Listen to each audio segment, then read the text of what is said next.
African People's Organization.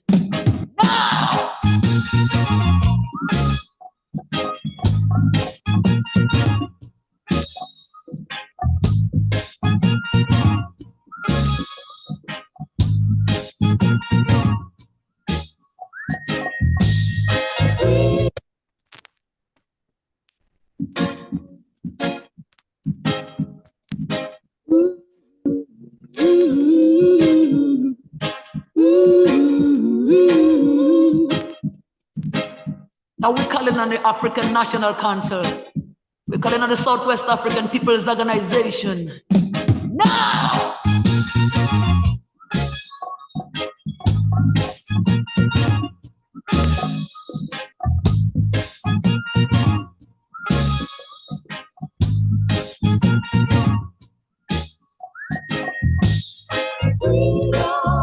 And the children cry, freedom. On the bed door rise, freedom. See my people crying for freedom. Freedom. And the children weep, freedom. And red blood run quick, freedom. See my people crying for freedom. 400 years now we've been working as your slave. Why can't you free us? Let us have a separate ways. Equal rights and justice wasn't made for just one man. Demand our freedom cause we need a liberation. Hey, freedom of expression, freedom of speech, written in the Human Rights of Declaration. So, and the children weep, and red blood run quick. See my people crying for freedom. Hear the children cry, and as that soul rise. See my people crying for freedom. We need a freedom in a full equality. Freedom for Mandela from apartheid misery. We don't need no sanction from no big-time hypocrites. While we there are so far, they gone playing politics. Cause hey, freedom of expression, freedom of speech, written in the Human Rights of Declaration. So, and the children cry, and the dead toll rise. See my people crying for freedom. And the children weep, and red blood run quick. See my people crying and they're weeping and they're wailing and they're crying and they're dying for freedom. Yes, folks, let me say a special greetings and welcome to all of you locked in the space at this time. We are a people.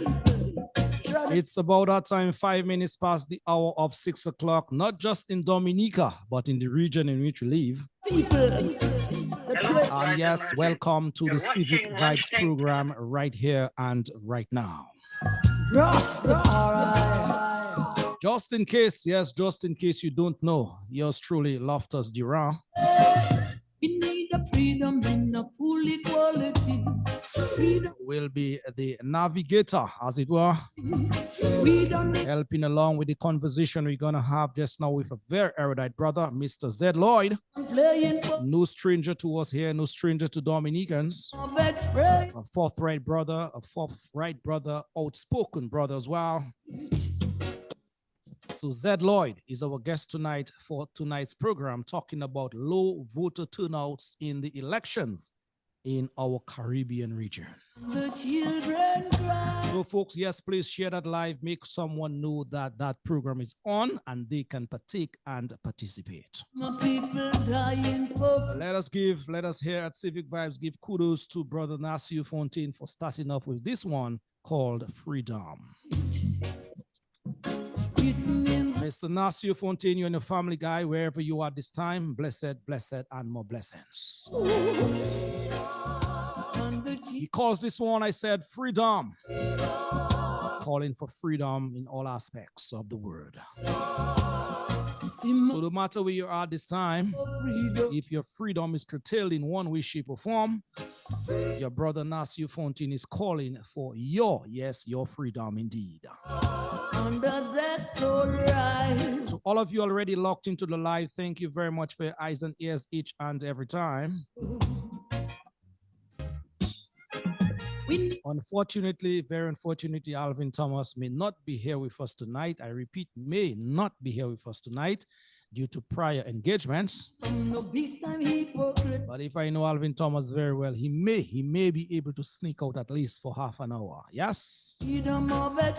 But nonetheless, I am here. Zed is here. We are ready to go indeed. Remember human rights of declaration. So Carol Bruni, you are there. Patricia Fontaine, you're also there for us. Brother Owen Prosper, you are there as well. Youtheli Vidal, you are also there. We also have Marlene Shillingford, Mali Ostri. Mali, good evening to you. Clarolyn Warrington, and all our good old folks each and every time. And the children and red blood run. So yes, folks, if you're tuning in just about this time, we're going to have an all-important conversation this evening. It's entitled Low Voter Turnouts in Our Elections in the Region. Wow. We just heard recently concluded elections in Jamaica with a very, very low voter turnout. Genesis, right down to Revelation. Just under 40%, I'm being told. And so we are. And yes, that seemed to be the trend in our region of late, where voters are not very much interested in this thing called elections. And so yes, Zed and I are gonna explore the why, the big why, and the implications thereof. Stay tuned, make yourself very comfortable, because when we take flight, that is Zed and I, we will not be coming back down, not until the 8 o'clock hour. And yes, we'll be cruising just about 35,000 feet, that is up beyond the clouds. Freedom of a speech. So without saying much more, it is 9 minutes past the hour. Brother Zed Lloyd, no stranger, as I said, good evening to you, my brother, in a very, very special way to that space again. Yeah, Lofty. Good evening, good evening. Good evening, good evening to the listeners. You know, viewers. Zed, you're looking nice and bright, huh? The wood in Dominica is creamy. To add to that, I won't put creamy, but you're looking well, brother. What's the formula? Well, I look like Posse. What's the formula? Yeah, man, it's just ITEL, you know? ITEL.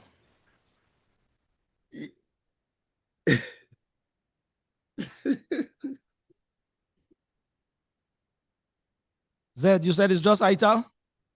Yeah, it's just ITEL, you know. Yeah, but we need to know what type of ITEL. There are different types of ITELs. So, yeah, give us a clue so we can follow up. We can follow on. I come in, man. Don't worry. I just put in, you know, understanding the foods, man. But I come in, man. I come in to share. All right, my brother. All right. Well, that conversation, I know a brother listening now, most likely indigenous Bushman. He will really like to be part and parcel of that conversation. Really, yeah. We have everything in Dominica we need. You know, we just need to use it. True, indeed. Yeah, man, Lofty. It's nice. You know, it's nice to be here this afternoon. I think what we're going to talk about, we're going to try to look at things more roundly, more spherically in terms of the region, pivoting of Jamaica, you know, pivoting Guyana, Trinidad. You know, there's a sort of contextual thing happening, movement happening in the region, and we'd like to give it some air and talk about it. So I hope we can like complete this lecture, and we really can touch the different parts, because it's all connected, and then take it back to Dominica, because it's funny, while doing the research on this, Guyana, as large as it is, its politics actually in a certain way, it can be just placed on Dominica. If you take all the ethnic, diversities, the whole process is pure Dominica, in living color. So we can start from Jamaica. Really, I think it's an important thing.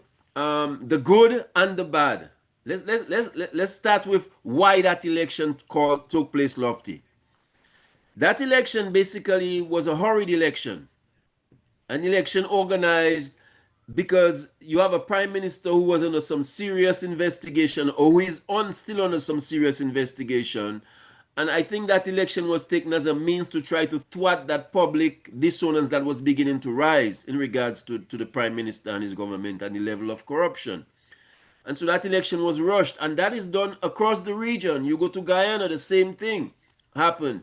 You go to Trinidad, the same thing happened. These guys are just calling elections on their benefit, and whenever they are disadvantaged, they just go and take election dates out of their back pocket and call it. And so that comes back to one of the things that we are trying to talk about in the region, and we were talking about in Dominica, which is the idea of having a fixed date for an election, Lofty. You know, if these CARICOM leaders were really serious about this, one of the charters they would have politically in the Caribbean is a uniform idea of a fixed date for elections. But they're not interested in national interest and the people. I think our elections will become much more competitive when people have a known date for participating in election and preparing themselves and choosing their candidates. And so as long as this doesn't change, that is problematic in our electoral process. You understand? Indeed. Yeah, indeed. Zed, it is very, very interesting that you started off on that note in terms of having a fixed date for elections, especially in our region, because this morning I was just, lazing around, and that thought struck my mind in terms of, I was thinking in Dominica, but here it is. Governments after governments after governments, starting from, PJ down to Roosevelt today. We have only been talking about fixed date for elections. When parties are in opposition, they talk about that as something to be implemented. But here it is, when they are in and can do something about it, then it seems to be as if, well, that has gone out the window. And this morning I was really giving that a crucial thought and saying to myself, Lofty, are we being taken for fools as electorates? Because, as I said before, party after party after party after party in terms of government, we are only hearing about fixed date for elections. But when these people have what it takes to implement, it seems as if there's not that political will to do that. So that is a very good note that you struck in terms of, getting us started with this conversation. Yeah, even you take somebody like Mia, who's on all this democratic, kind of dictates. Barbados, she refuses to have a fixed date for election in Barbados. Like none of these people. I hope Trinidad and its new movement that some sense can be spoken into that parliament to do those kinds of things, because I think they might have the best opportunity given where they came from in that last election. You understand? But now let's talk about the volume of people in the elections, Lofty. Now you hear it's 30 something and people are thinking, well, last time was like 50, 60, 70. That been going on for a couple elections, Lofty. Jamaica been having big crowds way back in the 80s and those kinds of times. It's been a downhill structure in terms of electoral participation. And I think one of the things that made this one here very critically turned out wise is because, you see, when you study the history of Jamaica, the political heritage, well, it's a sort of it's almost like Dominica in a certain extent. People are for their party and that's it. But Jamaica has a sort of emotional component to election that I don't think exists anywhere else in the Caribbean. And what that emotional content allows is it allows a philosophical aspect to the politics that can shift political outcomes. You know, like a dynamic leader can come and shift Jamaica. Shift Jamaica. And because it creates the kind of excitement that make more and more people participate, the youth, all those things. In that last election here, Lofty, you had no philosophical distinction between the parties. None whatsoever. The leadership, the leadership, when Jamaicans look at these two leaders in this party, they see one and the same thing. All they are is just different parties. There was no distinction between Golden and Holmes. No distinction. It's just two boys come up the same line, connections, and get involved and connected. But there was no groundwork of development of leadership. You know, there's no philosophical. PNP has been a party that has been based on philosophical presentation, philosophical dictates. The party has lost that over these last few cycles. And that is one of the things that enables them to win elections. You cannot come with a philosophical mandate on somewhere like Golden. You know, this brother has no philosophical mandate. He has nothing to convince the people philosophically. He can talk economics. Let's do minimum wage. Let's do those things, bread and butter things. That's all good and well. But to shift the dynamic of a leader that is considered popular and those kinds of things, you have to have a philosophical component to your argument to get people emotionally engaged, to get people engaged so that you can cause them to think other than their political party and their colors. And that was absent in that Jamaica election. Very absent. Another critical component, we talk about electoral reform, and we need to understand how electoral reform actually affected Jamaica's election process over those last two elections. Campaign finance reform and the Electoral Commission Board. Jamaica, unlike most of the region, has been most successful in electoral reform. Most successful. They're leaders in campaign finance reform. They're leading on that front in the thing. And the democratization of the Electoral Commission. Yeah, a matter of fact, that just to put so little more meat on what you're saying, there a lot of the countries in the region, Antigua being, you know, the latest one, St. Kitts and Nevis, etc. They have been looking to Jamaica to implement some of these much talked about reforms have been clamoring about in Dominica. So yes, Jamaica is one country that is and has been steering the way in that department as to sort of that freeing up and being given that fairer space so that when you cast your vote, then that vote is not fruitless or meaningless. Yeah, I love you see, Jamaica accomplished that because civic society led the movement for electoral reform. Civic society. So what you have in Jamaica now is what we miss in most of these other islands. These institutions are empowered to act because they're not caged in by political appointees. And that is very, very important. In Dominica, when we talked of electoral reform, we come talking about an ID and voters list. These things are electoral things. But the Electoral Commission has a much bigger mandate than just election. The Electoral Commission is a commission to enable a disempowerment of politicians so that they can be controlled by the people. That is the greater mandate of the commission, you know. And we don't talk about that in Dominica because remember what we come from that British system, Lofty, is an empowerment of politicians, not an empowerment of citizens. And our electoral reform processes are supposed to reverse that trajectory, bring it to an empowerment of citizens and a disempowerment of politicians. And Jamaica has come the longest and moved the furthest in that regard. And so what you have happening is politicians now have to account for their monies in Jamaica, and part of the reason why there is a smaller voting block is because of campaign finance reform also, Lofty, because a lot of Jamaicans just wait to get paid to come to vote. This is very rampant in Jamaica. You're talking 2 million plus people, Lofty. So that has taken a serious bite out of a lot of people who just disenchanted because there's no economics to election to them that much anymore. You understand? And that's because of campaign finance reform. The Prime Minister got in problem with his deals and his thing because of campaign finance reform, because of the commission and the need to report. You understand? Those things.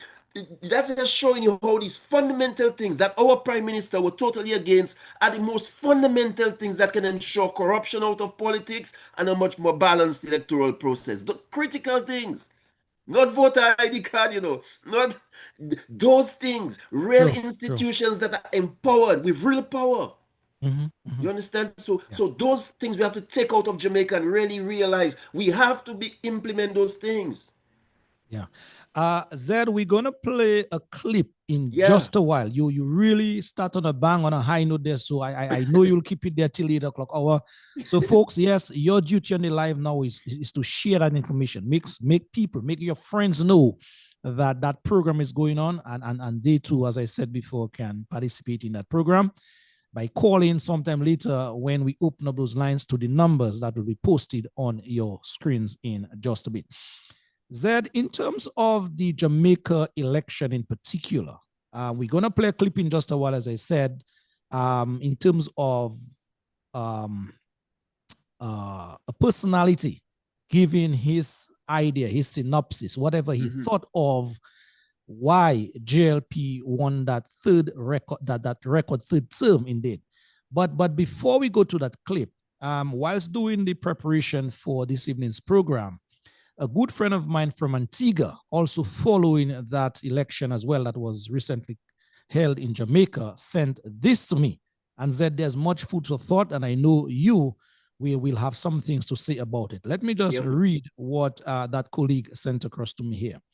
That person said, and I want to think that person, well, let me just put that disclaimer, is not an election observer. Most likely, that body got that from an election observer. And it reads, read Jamaica's election. Having been an official election observer for more than 14 years, sorry, let me take that again. Having been an election observer in more than 14 countries, worldwide, with Jamaica's near record low turnout last night, here are my comments. And the comments are stated as follows. A low voter turnout in an election can signal several things, some technical, some deeply societal. Weak civic engagement, Zed, that is where you're strong. When fewer people vote, it may suggest apathy. Disillusionment, sorry, that is a tongue twister here. Again, let me just take it. Disillusionment or a lack of trust in the political system. Governments elected by a small fraction of the population may face questions about their mandate or representativeness. Voters may feel that no candidate or party truly represents their interests. It continues by saying, in dominant party systems or where elections are seen as symbolic, turnout trend tends to drop. Elections held during holidays, workdays, or without adequate polling stations can depress turnout because voters believe the result to be a foregone conclusion. Unequal participation, and that person says on unequal participation. Low turnout often skews towards certain groups, such as younger voters, such as those who are marginalized in their communities, which can lead to underrepresentation and distort policy outcomes. Finally, that person says, last night in Jamaica, voter turnout has declined from the highs of nearly 87% in the 1980s to a record low of 37.85% in 2020. It was 39% last night. Even at its lowest point during COVID, that is the 2020 year, it also reflects not just the change in political dynamic, but a broader societal disengagement. Zed, as I said, much food for thought, but basically that is one person, one observer who has observed elections in 14 countries worldwide, basically giving us his or her take on the just concluding elections in Jamaica, where voter turnout was just about under 40% of the electorate participating in that election. Your take, Zed. Well, Lofty, again, and that's why I tell you, it comes back to what brings the people to the polls. If we go through the region, let's just follow this for a minute, right? In Guyana, the turnout was 61% in Guyana. 61%. So it was a good turnout, and there were reasons why people turned out, because there was a hype about the election. There was a philosophical discourse. You know what I mean? There was reasons, levels of corruption and those things. But I think what ensured the victory for that party is like Trinidad. Trinidad went through a transformation because the ethnic lines were crossed. People crossed ethnic lines in Trinidad's election to vote on nationalism issues. You understand? That did not happen in Guyana. And I said that did not happen because you had a new multi-ethnic party which came in second, which showed Black and Indian are willing to work. But on the larger dynamic of the ruling party, the Indians stayed in there. You understand? And they're like 61 something percent of that. They are bigger, I mean, in terms of the population. And so that, I think, played a major role in ensuring the victory, and the fact that the government played on the fact that they had some oil money to do some things. And they parodied it like Roosevelt Scary does, parade things, we're doing this, we're doing that, but it has nothing to do with election, but they make it an election process. And that went on in Guyana. In fact, the European Union Commission team talked about those things, in that the election was peaceful, but it wasn't essentially free and fair. It wasn't transparent. It wasn't, there was a lot of irregularities in Guyana. And I say Guyana is like Dominica because their electoral process almost ended in the same kind of way like Dominica. Still a lot of questions unanswered. A lot of things not changed. No date. No, campaign finance reform. Although you have to report to GCOM, but the enforcement is not there in Guyana. Unlike Jamaica, where there is real enforcement. You understand? If we go down the line a little bit and look at Trinidad, Trinidad came in at 58%. But people had a reason to vote. The level of corruption was so real that it forced Trinidadians to take a second look in the mirror and forget the color thing and the Indian and the Negro and realize, let us come together and let's do this for Trinidad. And that's the beautiful thing about that victory in Trinidad. It sets Trinidad on a new course of where the ethnicities can now work more together in the interest of nation. And I think that's a beautiful moment. Guyana started with a new party that's multi-ethnic. That's good. I think by the next election, who knows, they might just sweep it just because of that model. But that is the model that we need, where people can step out of those ethnic circles and realize the interest is nation. And that comes back to the Electoral Commission, Lofty. The job of the Electoral Commission is to remove us from these political divides and make us become nationalistic in our political analysis. And unless we can become more nationalistic in our political analysis, these dictators like Roosevelt and Gonzalez and all these guys, they will continue to rule. They will continue to rule because we don't have ethnic diversities, but our parties almost serve as ethnic parties in that sense, in terms of analogy. You understand? People just stay in their ethnic circle. It's just not an ethnic circle now. It's a color circle of whether you're red or you're blue. And as long as we continue in that understanding, we are going to have a problem of removing these people who are corrupting our countries and our lives.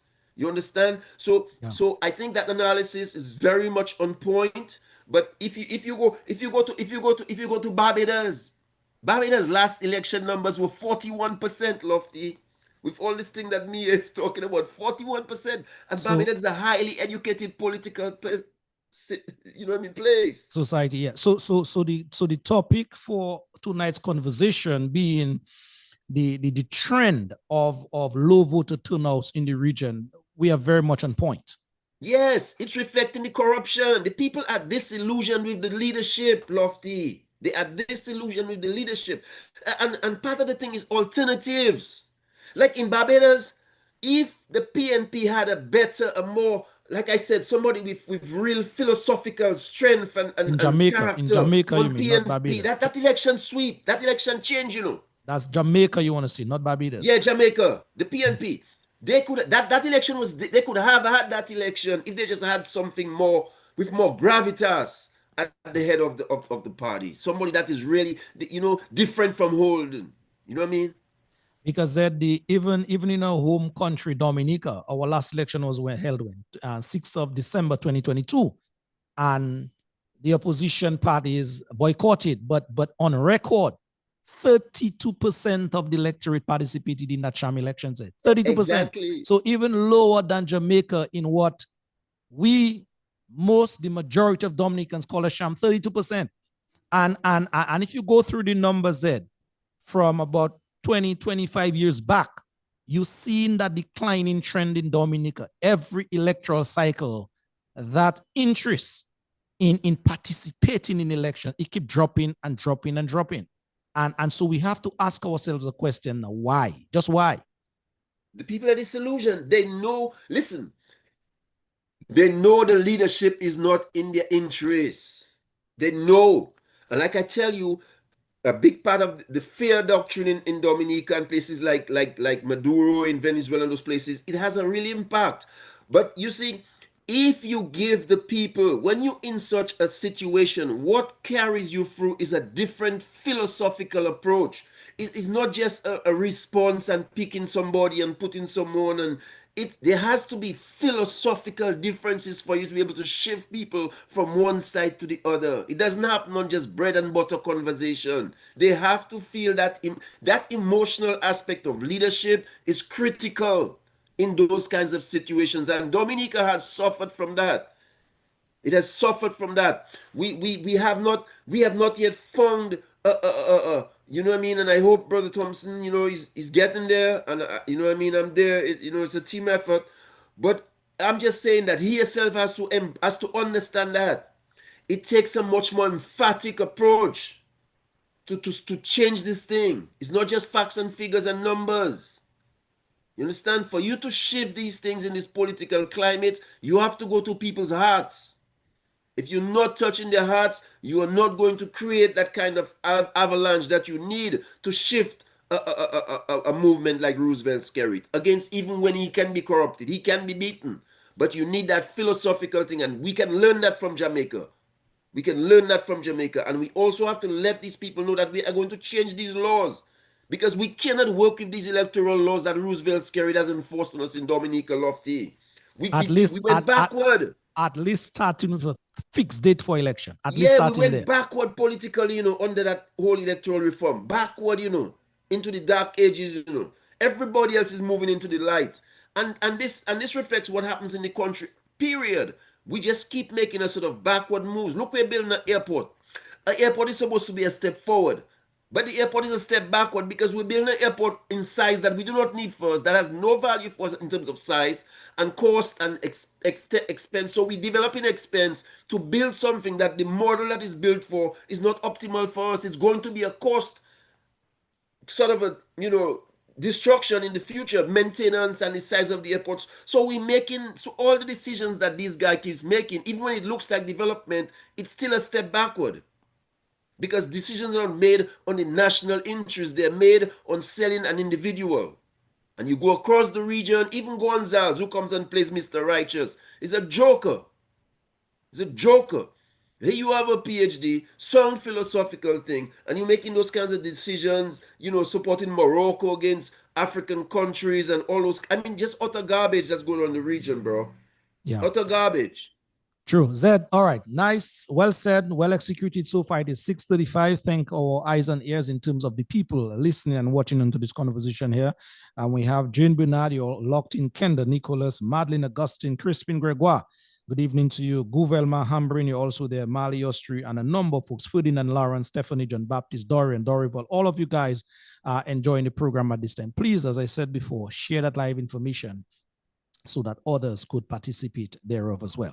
Zed, we're going to take, well, not a break, but we're going to add some, much more value to the conversation now by playing that clip. It's about 10 minutes long, so bear with us, people, but it really from that person's perspective or that group perspective. And so we at Civic Vibes would like to give credit to, the team who sort of put that in the public domain, so that we could hear that person in terms of their take, why they thought that the JLP in Jamaica won that crucial third time around. Let's take a listen, and then we will be right back to continue that conversation. Much food for us, for us in Dominica as well, but we'll explore that at the back end of the conversation here. Let's see if we can pull up that clip. The moment the results flashed across the screen, Jamaica witnessed a historic moment. The Jamaica Labour Party has done it 3 terms in a row. This is more than a win. It's a political milestone. No JLP government had ever managed it before.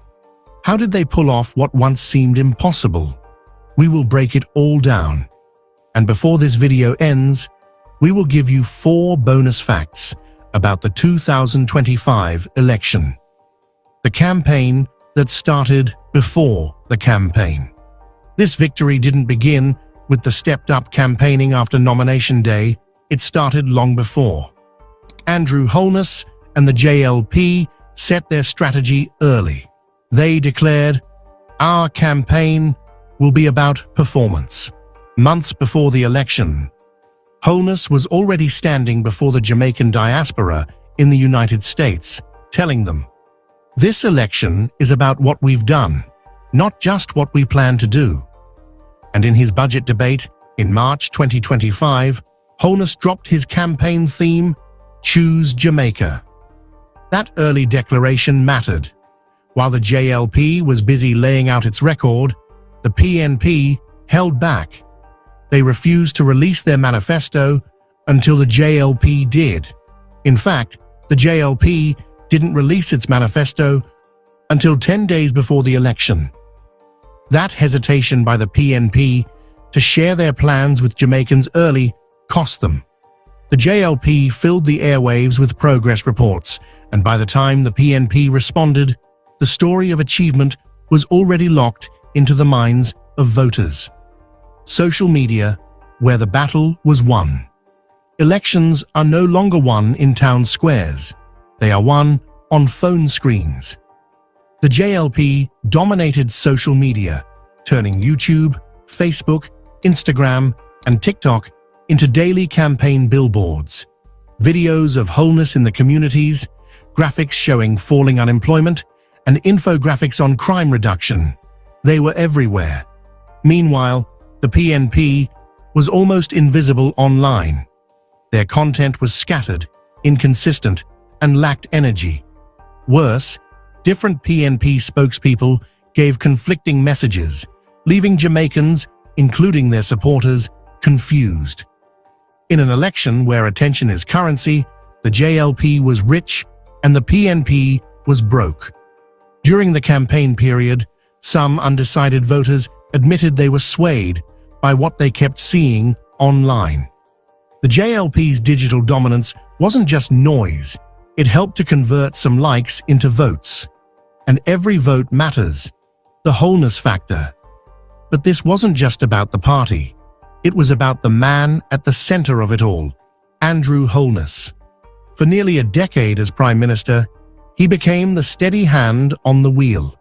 Voters saw him navigate crises, from the pandemic to global inflation. He was calm, firm, and consistent. During the campaign, Holness came across as statesmanlike.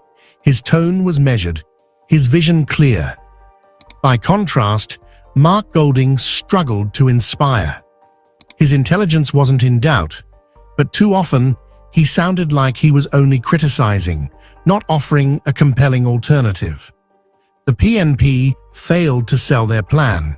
Some of the ideas were very good, but they arrived too late for the party. Holness connected not just as a politician, but as a relatable figure. From formally opening completed projects to repairing roads, he made himself visible in communities. People trusted him. And in politics, trust is everything. The debate stage that changed nothing.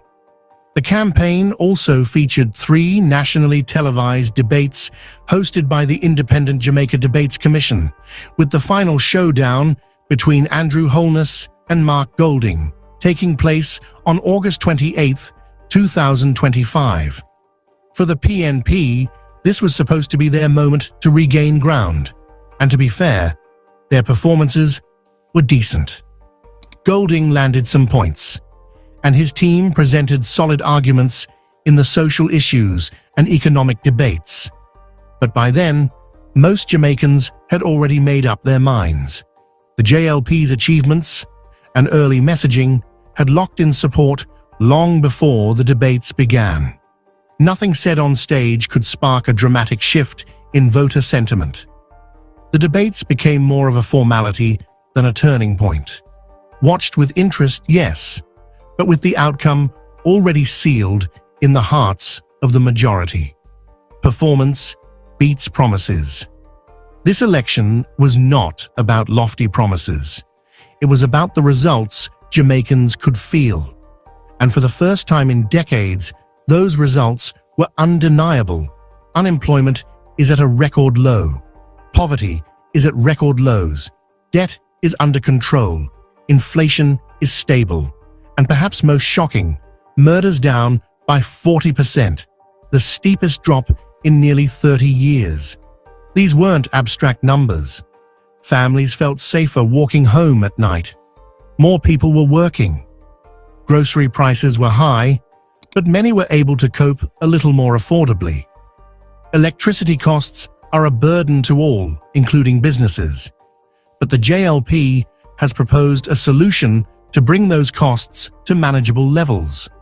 Jamaicans had seen governments promise change before, but this time, change was real. And when faced with the choice, voters chose performance over promises. But here's where the story takes a dramatic turn, because the PNP still had opportunities. They just failed to use them. The PNP's missed chances. The PNP didn't lose because they had no ideas. They lost because they failed to sell their ideas. On issues like disability rights and faith-based engagement, their proposals were often strong. But instead of speaking with communities, they spoke at them. Instead of listening, they lectured. And candidate selection was another blow. In some constituencies, the PNP fielded weaker candidates against seasoned JLP representatives. It wasn't just a mismatch of policies, it was a mismatch of personalities. People vote for leaders they can trust in their constituency, not just party manifestos. The JLP made fewer mistakes. The PNP made too many. Why this victory is bigger than an election? Here's the real question. What does a third term really mean for Jamaica? It means stability in leadership. It means policies won't be ripped up overnight. And it means investors, both local and foreign, can plan with confidence. But it also raises another reality. The bar is now higher than ever for wholeness and the JLP. A third term isn't just a reward, it's a responsibility. Voters have said, "We've seen what you can do. Now, do even more." This wasn't just an election result, it was a vote of confidence and a challenge. 4 bonus facts about the 2025 election. Before we close, here are 4 facts that make this election unforgettable. Fact 1. Record female participation. 53 women ran in this election, the most in Jamaica's history. It marked a turning point for gender representation. Fact 2. The manifesto gamble. The JLP released their manifesto only on August 24th, just days before the election. It was risky, but by then, their narrative was already in place. The PNP's delay hurt them far more. Fact 3. Youth voter shift. Based on poll numbers, under 35 voters broke decisively in favor of the JLP, largely due to increased social media engagement. Fact 4. The diaspora factor. Even though they couldn't vote unless they returned home, and some did, Jamaicans abroad played a considerable role. Their social media advocacy and remittances reinforced largely the JLP's message of progress and stability. Jamaica stands at a new chapter. The JLP has made history. But the bigger question is, what will they do with it? We will be here to break down every step of the journey. If you want to stay part of this story, make sure you subscribe to this channel, Impacting Jamaica, because Jamaica's history isn't just written in elections, it's written in how we hold our leaders to the promises that brought them victory. All right, thank you. Thank you very much for, as I said, those people who put this sort of analysis together. I know some people out there may not, be in sync with what was said, but Zed, I think much thought in there based on what you heard, why these people thought in terms of their utterances, why JLP pulled it out a third time. Your take before we sort of dovetail some of this information back to our own situation in Dominica. Well, Lofty, we kind of touched it already, You see, if you have resources, you're the incumbent, and the party challenging does not have a whole heap of resources. You have to have things that can make up for this absence of resources. And again, what you see in all this melee on the platform and all this stuff is an absence of leadership. The PNP rushed to get a leader from the old school kind of a linkages, boy to boy thing, and put somebody there. But they didn't really have a leader, a political leader.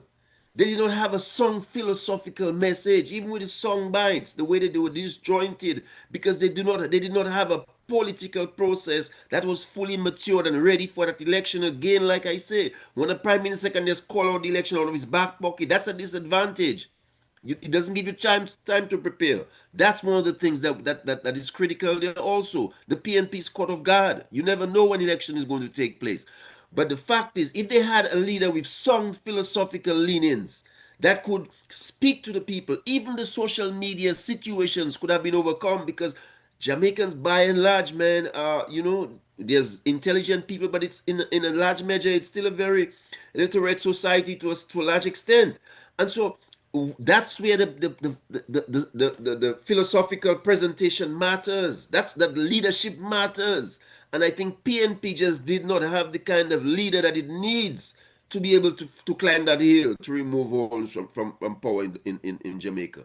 I don't think 37% is telling you that we love the government. I have a problem with that analysis by the brother on that end. I don't think that is saying we love the government. I think that is saying it's like the same thing. There's no difference. There's no difference. And so we're just gonna skip that election.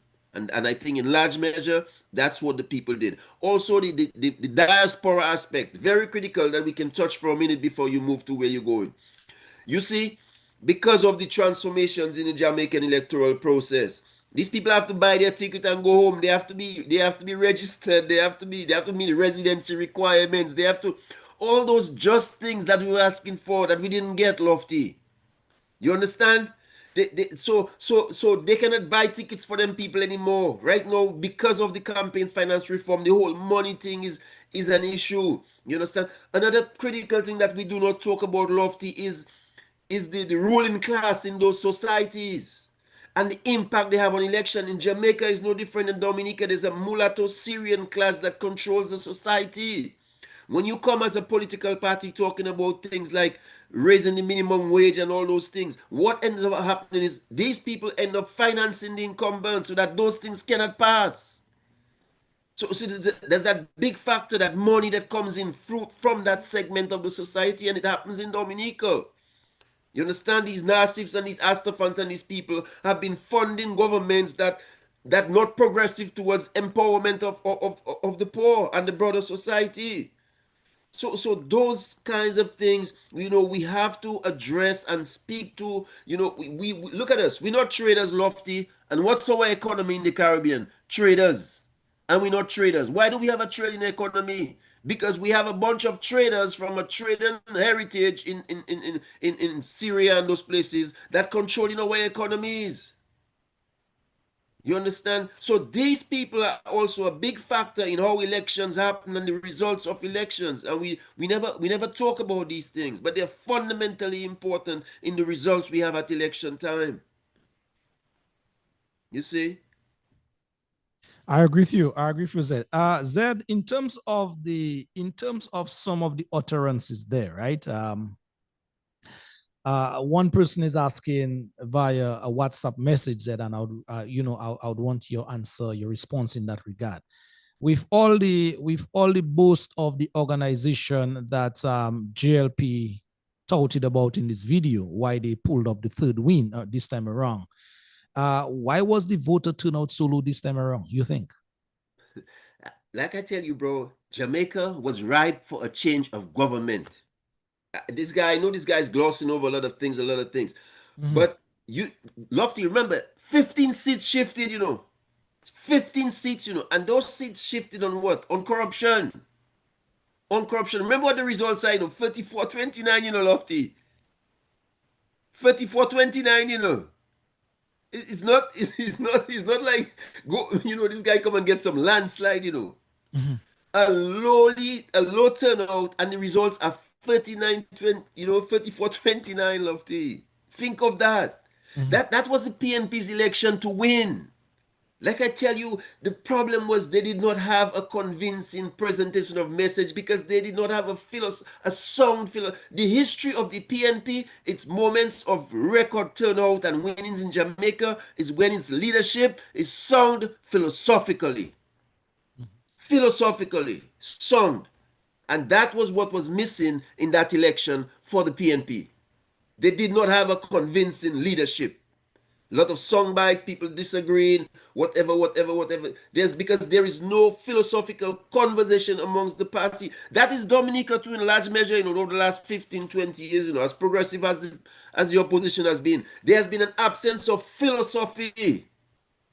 You know what I mean? We do not have a philosophical political context in the country. And the only way you're going to convert more labor rights to come and remove that, you have to develop a philosophical conversation with the people that reaches deeper than just, deeper in there. And so that was missing in that election in Jamaica. And I think if that was there, we'd be talking about an entirely different result in this Jamaican election. Yeah, so Zed, I know we are slowly but surely cruising up to the 7 o'clock hour where we must take that break in just a while. We will sort of compare and contrast what we heard about in Jamaica and sort of bring it home and do some self-introspection now where Dominica is concerned, politically speaking. But Zed, in terms of the opposition in Jamaica, again, can you just iron out some of what you said before, why you think that they did not pull it out this time, although they came that close? Here's the thing, Lofty. If you're going to challenge an institution that has resources, that is overladen, has money, has Chinese backing, has and plus the public sector, private sector, support. I mean, it's a tough job. It's a tough job. But the only way you can challenge that kind of thing is for you to have a movement that is not waiting on election to have a movement. You understand? So the PNP was supposed to have an ongoing conversation with the people, irregardless of election calling or not. And again, that comes back to what Dominica issue. All these parallels exist for us that we have to pay attention to. You have to be having a conversation with the people long before election season. You see? You have to be in campaign, especially when you're not the incumbent, when you're in the opposition. You have to be more in campaign mode than the incumbent. You see, radio, access to radio, that was absent, although the commission is there, but Holding still use the PR, the public radio concept as his whole programming platform. And it's very ticklish how we're going to solve this radio thing. I know we talked about equal share for everybody, but when a government has access to the radio for 4.5 years, and in the last 6 months you get access to the radio, that is not really access. You understand? That's not really access. So we have to define access more democratically. When we talk of access to radio and to media, we have to have a more democratic definition of what that access means. And that access cannot be just about election time. That access has to be through the entire period of 5 years, that oppositional forces must have equal time at the very least to the incumbent party. So that again was a problem. And like I said, the lack of resources. The diaspora by and large is not so much is more JLP diaspora, because what you have is a lot of Jamaicans who've been out of Jamaica for a very long time. It's like Dominica. Many of our people in foreign are labor rights. You understand? They're labor rights. So if you take and in mass collective in terms of foreign, you're gonna find more labor rights than UWPites in foreign. And Jamaica is that same situation. You understand? Now, what we have to say that is good of them, they have controls. There's campaign finance reform. The Electoral Commission has been democratized and is really being an active institution. And I wish we could get there as a people in Dominica. That would be so beautiful. But the work is going on. But the fact is, you can't just go and buy a man and ticket in diaspora for him to come and vote. The diaspora has to be concerned about his country enough to go and buy his ticket, be registered, meet residency requirements, and come home on his own means to vote. And I think those are the kinds of things that we have to empower if we're going to talk about involving the diaspora.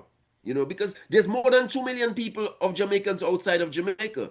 If you just allow Jamaicans in the diaspora to just have unfettered access to the voting process, they will make the people in Jamaica, you know, not irrelevant in their political process. And Dominica, we have that same dynamic, Lofty, that same kind of ratio, where we have more people in the diaspora than those at home.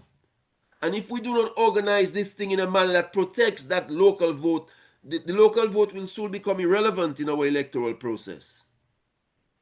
You understand? So those things we can learn from, and we have to bring the argument home as to hear those mistakes and hear those corrections.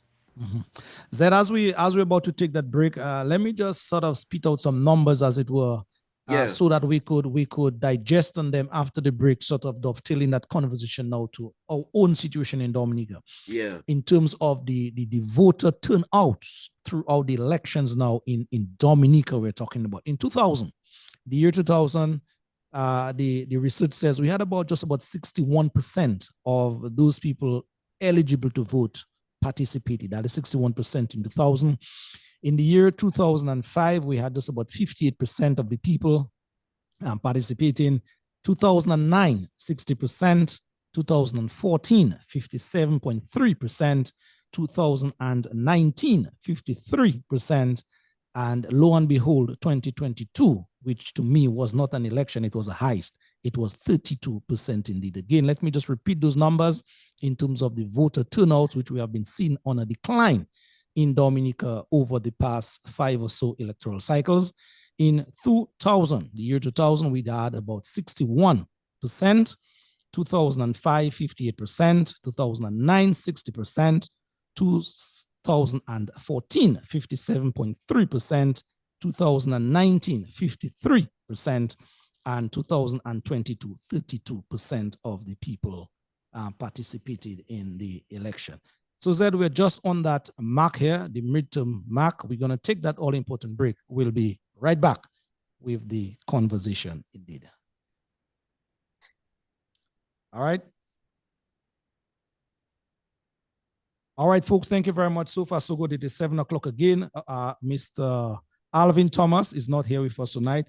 We apologize for his absence. Indeed, Alvin is out doing something that I think he loves very, very much, as well as the programming. But he had to make a choice tonight.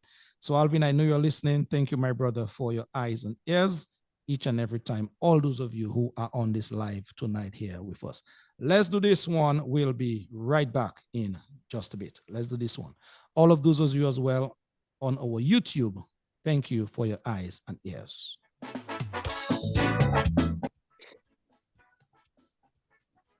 This one from Nasha. She calls this one Dream Killer.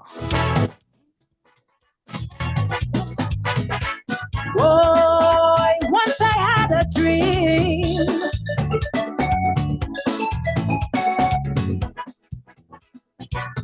Mr. Marlon Jodel, good evening to you as well. Significant power. Shape the future for you and me. Through the right decisions, policies, and leadership.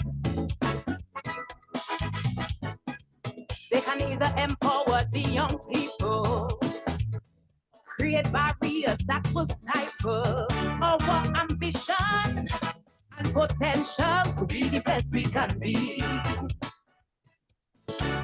So Mr. PM, what's going on? Before we try and try, we still staying down. You created an illusion, an imagination of a bright, prosperous, wealthy nation.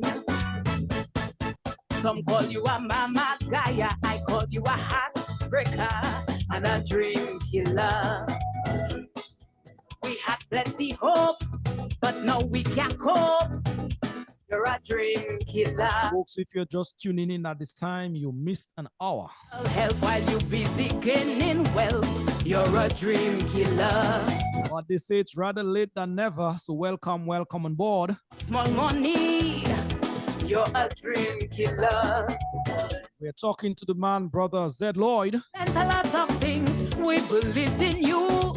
About a trend that we are seeing in our elections in the region, not just in Dominica. Fulfilling a few.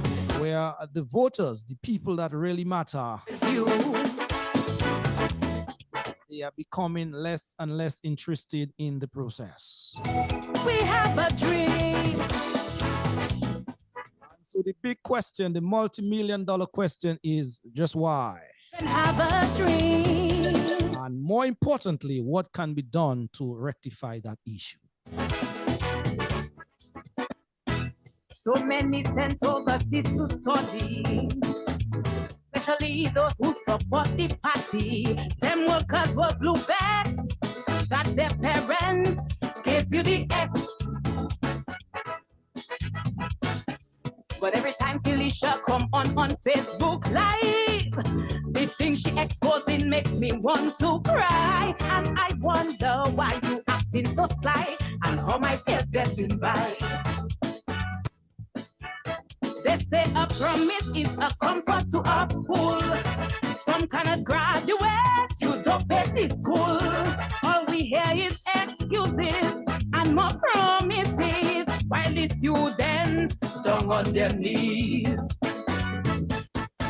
Some call you a big trickster, I call you a heartbreaker and a dream. All of you on the live feed commenting at this time, thank you very much. Hope, but no, we can't cope. Yes, I will get to some of your writings in just a while and punch them at our guest for his response. Disregard our mental health while you busy gaining wealth. You're a dream killer.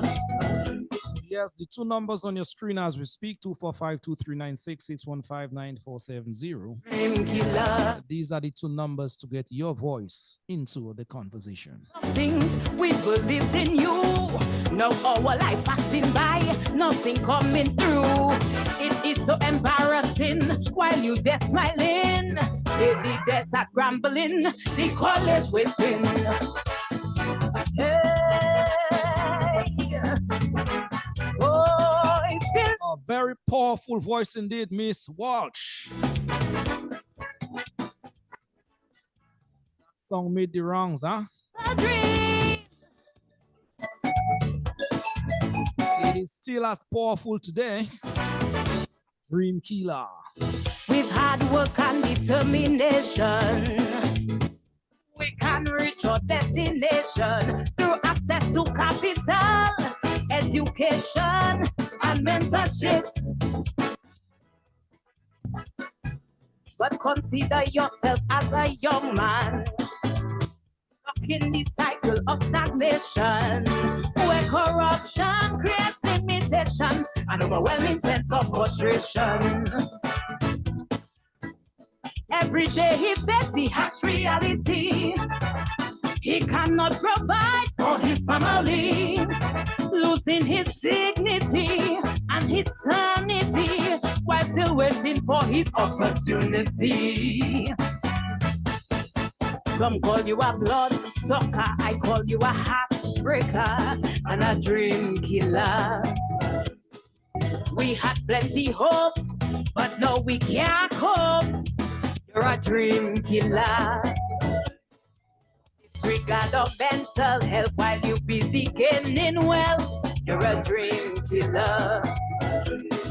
Some in NEP working for small money. You're a dream killer.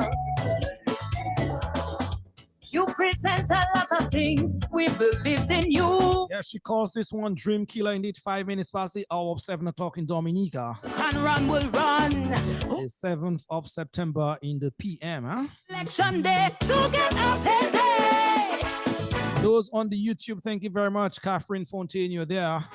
Whoa. Mr. Arundel T and others.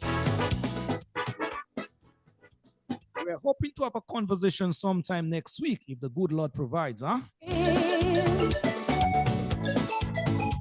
With this brother, Mr. Arundel T.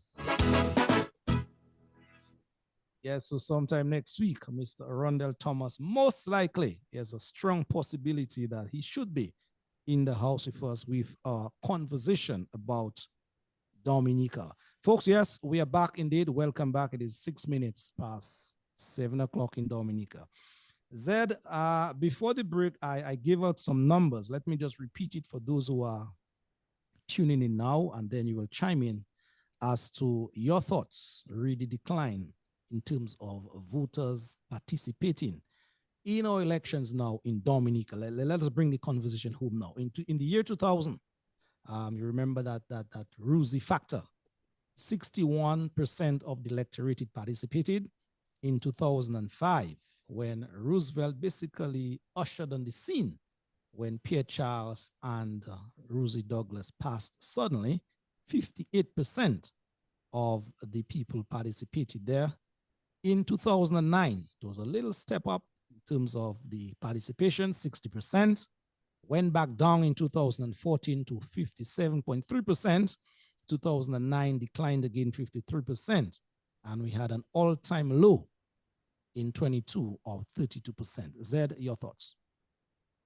Well, Lofty, Dominica by and large, I mean, when you talking about 50% in election run-ins, I mean, you're doing pretty good. You know what I mean?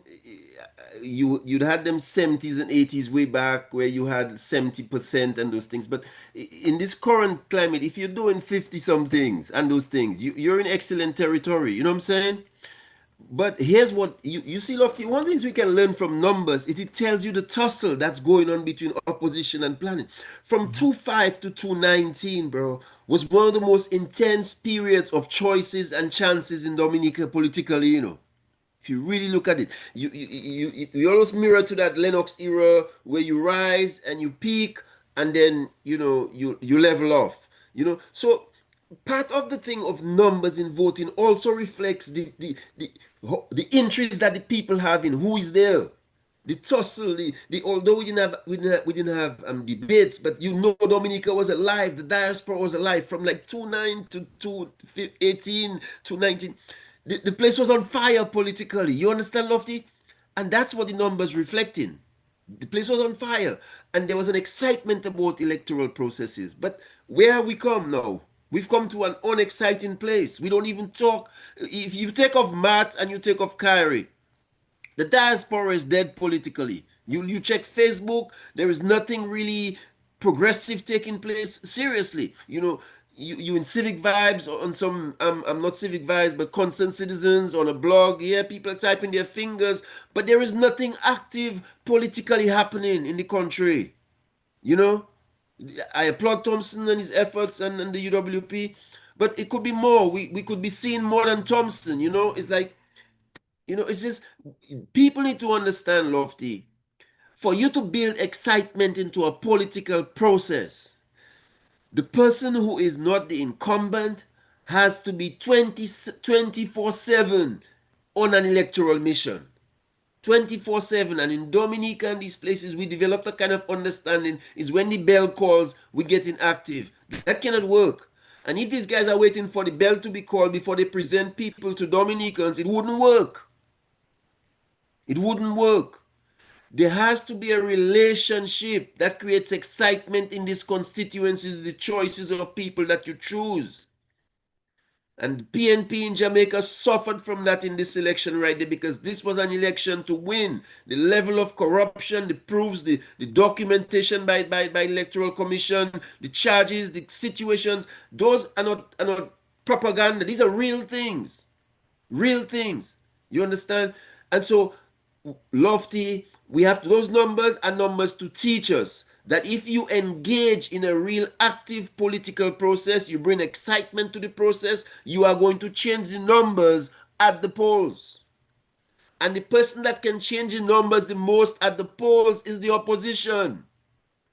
The opposition is the party that can create that galvanize at the polling station, not the incumbent. Not the incumbent. Because these people, by and large, the people are dissatisfied with their conditions. They're dissatisfied. They're dissatisfied. And the electoral process is the best process where they have a chance to vote quietly without anybody knowing they've shifted sides to make a difference. So in that sacred moment there, you have to capture them, but you have to capture them long before that sacred moment. And so, like I said, we cannot continue as a region with elections being called ad hoc by a political leader. That is utter nonsense. It is always going to destroy our political process if this continues. We must ensure there's a fixed date for elections in our region. That has to be a priority. And I think civic society needs to make more noise, not just in Dominica, in all those countries, towards ensuring that that becomes a regional mandate. So just a question here. Do you think that, for example, the opposition in Dominica, and I'm speaking now specifically to the opposition forces in Dominica, the contending parties in opposition, do you think that that idea of a fixed date for election will hold some sort of weight coming into the another electoral cycle? Hell yeah. The average person knows what is going on is wrong in the lofty. The country is just held in a country of fear and people cannot speak. But the average person in Dominica knows the things that are going wrong. And not just that, but to back up what I said, to hold these opposition, whoever party in opposition, to their word, in that you campaigned on that, you have to see it through. In terms that's of our job as civic society. Nobody will hold anybody to account unless we develop civil society. Dominica right now has zero civic capacity. Zero. You understand? So unless that capacity finds itself as an active constituent in the society, the politician has nothing to respond to. You know? So a lot of times we talk the conversation to the politician, but it's a conversation of nationals. Well, I will defer if it is that there's not zero in terms of civic engagement. I'm using it for extreme identification. I understand that because we at Civic Vibes, we are not dropping the ball. We are on it and we are doing what we can in our corner to help propel, help push that message, no matter the weather. I got you, Lofty. I'm just, I understand that. I understand the gravity of, because it's really, I mean, it's it's great. It's a grave situation in Dominica, bro. If you look around the region and the things that people are standing for in Dominica, it's like we're floating. Chiquito Thomas writes here, one of the biggest problems we have in Dominica is that we are not voting for development. He says we are voting for somebody we like, which is crap. Your thought? Yeah, well, you cannot change that heritage overnight. I agree. I see what he's saying, but you cannot change that heritage overnight. And in colonized societies, it's very hard to change that heritage. You look at Barbados. Barbados is supposed to be one of our most advanced politically intellectual societies, bro. And they're still suffering. Mia, a lot of nonsense going on. You hear the people, they're ready to fight for Mia. You know what I'm saying? So part of Chiquito's understanding is when you deal with politics, you cannot just go to the extreme analysis. You have to also deal with the practical analysis. And the practical analysis is inherent in the heritage of the region. And so we have to learn to choose people who are going to appeal to people. You know, I remember, years back ago, I got into this personal thing about, and people came at me about Linux and this and that and all those things. I was simply making an analysis that simply, you can be a good leader, but to lead, you have to win. If you don't win, you cannot lead.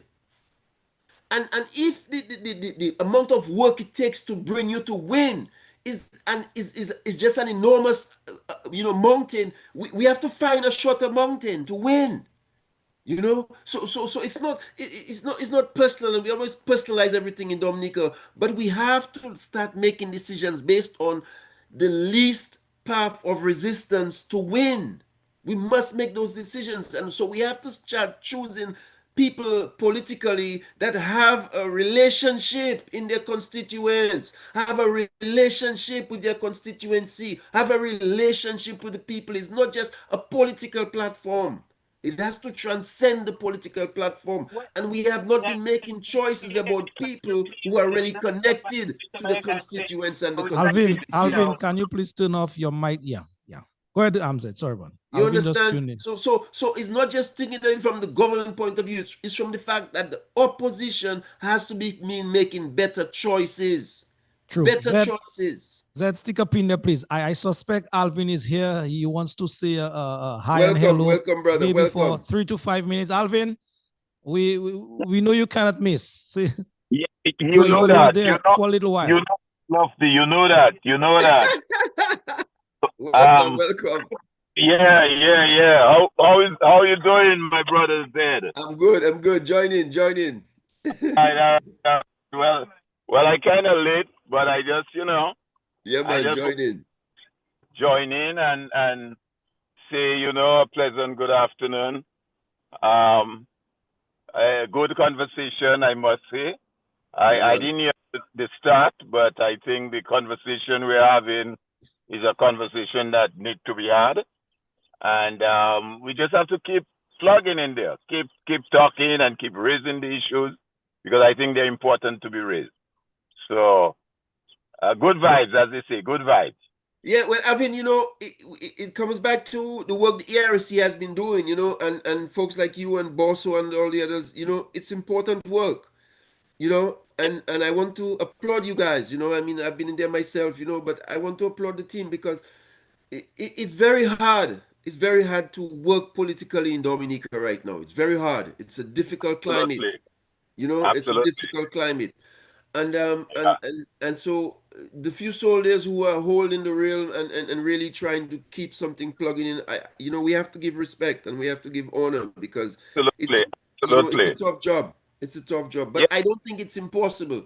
I just wish the people. I think if we listen to each other more, we can overcome that. But I mean, just this past Tuesday, I was on a program, Global View, and Dr. Irvin Andre made the point of the collective silence, the absence of the voice, and I think that is something we have to keep plugging at and overcome. We need to break that barrier of that collective silence, and like you say, those of us who continue to advocate and to speak and agitate, if that's a word that we can use, need to continue to do that. Well, Jamaica today teaches us a lesson, where the solution comes out, their bettering of their political process does not come from a political party. It comes from civic society. Exactly. And the mistake we have made in Dominica is we have placed our future at the feet of politicians. That's right. We expect political parties to do things that we're supposed to do for ourselves as citizens. And in the Jamaica issue, you see how changes can transform. Changes can transform campaign finance reform. You have some control. You can now find people guilty. You can, it's empowerment. There's electoral commission that has more civic society people than political appointees. You understand? Right. The commission can make decisions that is detrimental to the government, and they stick because they're in law. Right. I agree. So it's some real fundamental things happening in Jamaica that Dominica needs. Yeah. I agree. Alvin, let me just ask you, Alvin. We know you tuned in late. I'm seeing you in sort of your presidential convoy. Are you going to be with us for the rest of the program, or are you just stepping in and stepping out? I will. I'm attempting to stay on for the rest of the program. Yeah, man. All right. Okay. Well, that's good. So we were going through some of the comments on the feed. So let me just go through some of these comments, and Alvin, you can come in where you see fit. Marshall Lawrence writes here: Jamaicans in the diaspora do not have the leeway, he says, to come down and vote, but some did. However, many helped advance the JLP otherwise. That is one comment here. Althea Rene is writing here, or has wrote here rather. Good evening all. This election observer mentioned that the PNP held back the manifesto like it was some sort of surprise to counter what the JLP had to offer, not realizing that giving the people time to digest the plans would have worked out in their favor and may have made an impact on the election results. Zed, Alvin, your thoughts? Awesome analysis. Awesome analysis. On point. On point. That's why we talk about the ongoing conversation with the electorate. True. You see, you have to be in an ongoing conversation with the electorate. And like I said, I applaud the initiatives that Brother Thompson has been instituting, in having an ongoing conversation. It's very important. Levers Esprit writes here, asking an all-important question to the Electoral Commission. Why is the commission so silent on the process while the Red Party, I'm hoping it's the Labour Party, going about the business of doing as they like, of choosing stations that suits their interests, of doing some things for the election? Levers, that is a very loaded statement you're making this in terms of what Labour Party is doing or what Labour Party is not doing.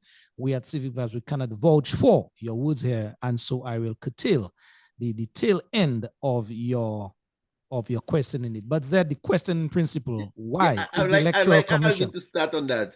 Why is the Electoral Commission so silent? He's asking. Well, I mean, that's a great question to ask. And from what I am understanding is that even with what that is before them now, in terms of the legislation that just passed, they are running into several hurdles.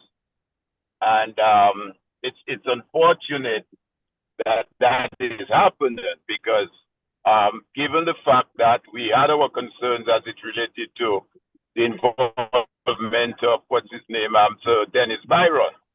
But from what I understood and from what was presented by Sir Byron in terms of the proposed legislation, which incidentally, they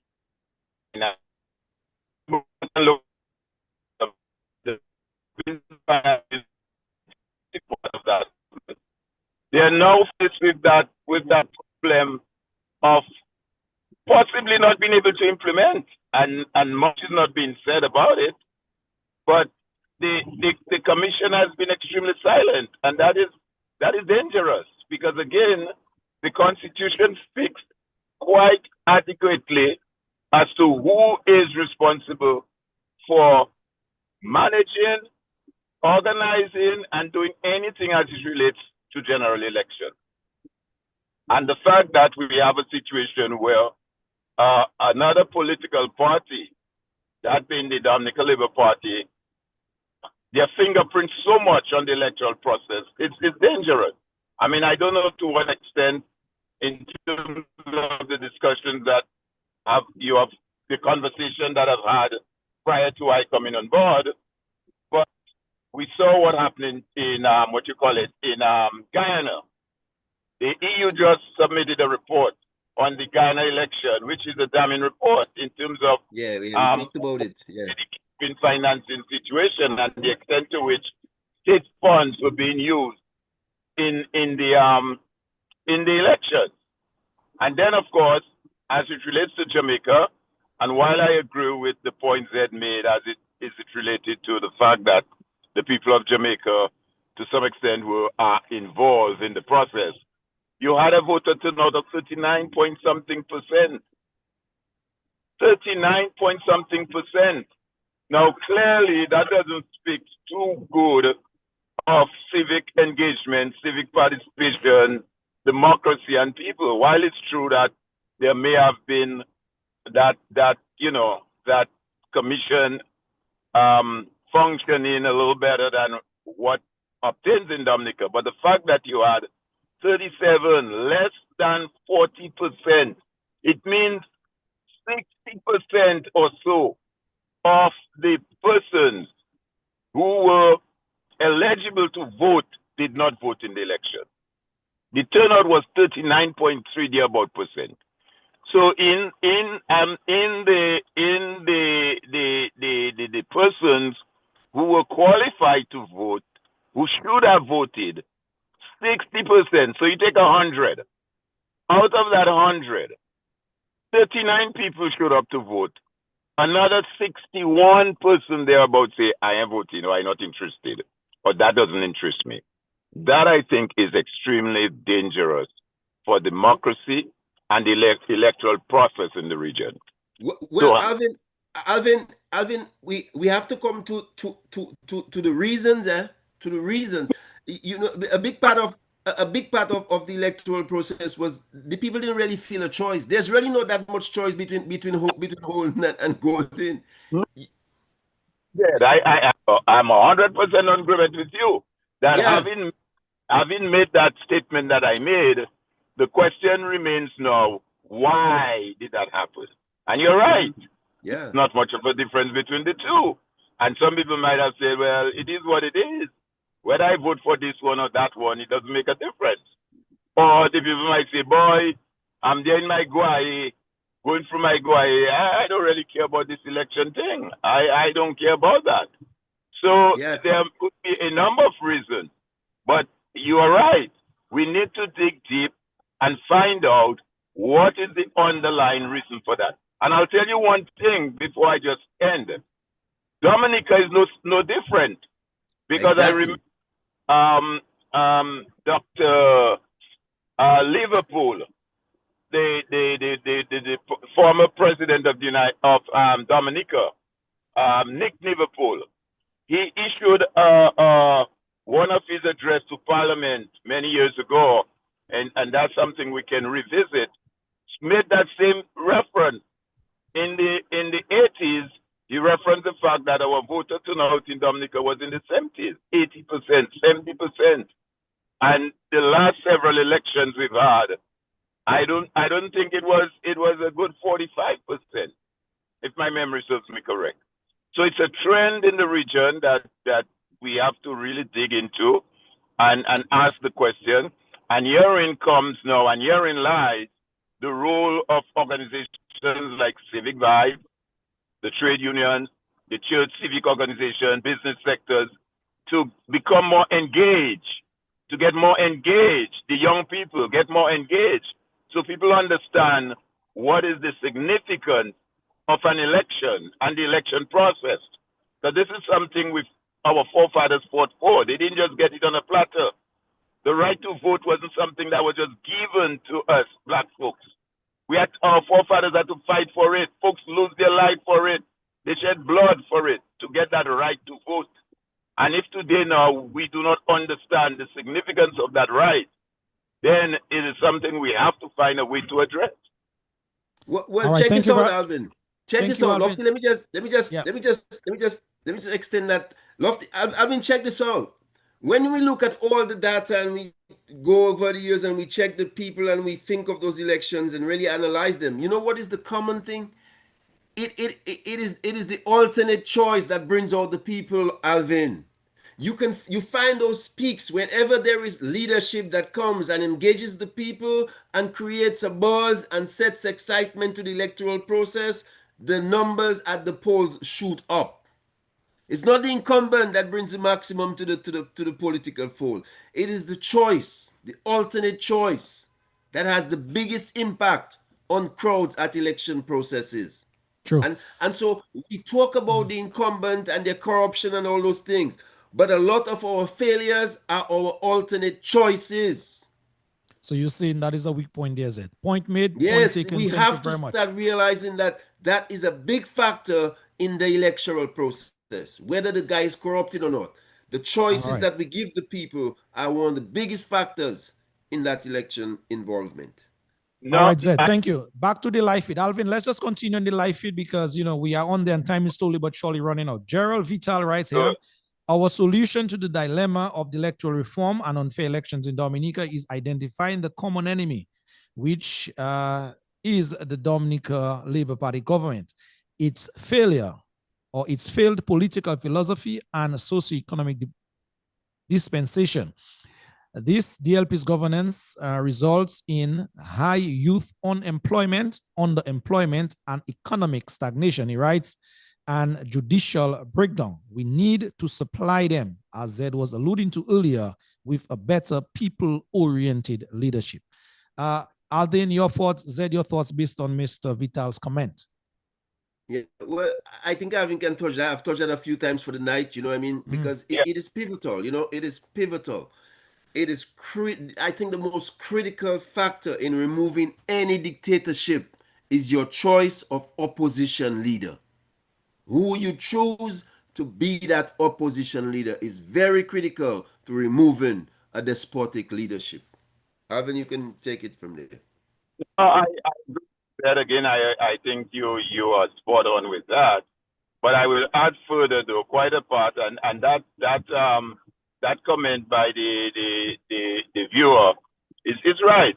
But I will extend it further to say, in addition to that said, I think one of the things that, again, it goes back to us, you know, finding out what are the underlying causes. In other words, when two parties or three parties, whatever that may be in the country, comes before the electorate, come before the citizen, and say, hey, I want you to vote for me to represent you in parliament.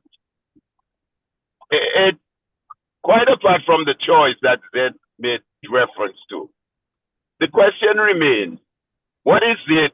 What do we expect? What are we looking for out of a representative who collectively, based on the party that they're with, will form a government to do certain things for their country, for their people? I think that is a question that need to be asked. Because again, like based on what the viewer just said, I mean, when you put a government in there, you expect a government to be able to come and deal with your garbage disposal. You want a government that recognizes that you can't live in an unhealthy environment with garbage all over the place. You want a government that will be able to provide for your health services, that if you're sick, you go to the hospital, you can get services. You want a government that can provide for education. You want a government that will provide the enabling environment for the private and the business sector to be able to do well so that it can employ more people, so the economy can think. This is what you are actually voting for. So Alvin, basically, Alvin, you're saying in a nutshell here, putting a government in place, it is to look at the more essential part of your life, the thing to develop your life in a more holistic way. Exactly, that is the point. And you may have a leader that is very charismatic, and I'm not trying to take away from that. But at the end of the day, it is people representative. Even the way and the language that is used in the Constitution talks about parliamentary representative.